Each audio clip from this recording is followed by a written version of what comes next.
I was curious to hear what your take on what we witnessed in the Oval Office on Friday and how you interpret what happened on Friday.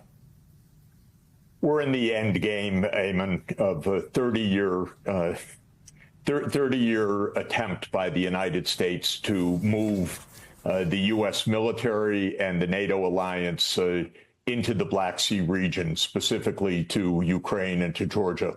This idea goes back to 1994, when it was basically decided within the Clinton administration. It was laid out in detail by Zbigniew Brzezinski in 1997 in his book, The Grand Chessboard.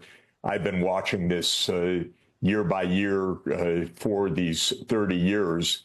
And I believe that it would come to grief, and it's coming to grief. Ukraine has lost perhaps a million people to death and a serious injury in a war that never should have taken place.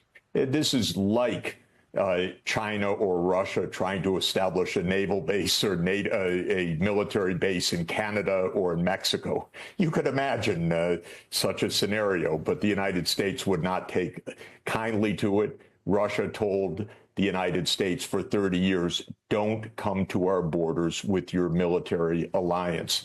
The U.S. thought it had all the cards. The U.S., and I've gone through this with Americans, again, for 30 years, saying you've exaggerated and so forth. So what do I make of what happened last week? Basically, that Trump does not want to hold the losing hand that Biden was playing.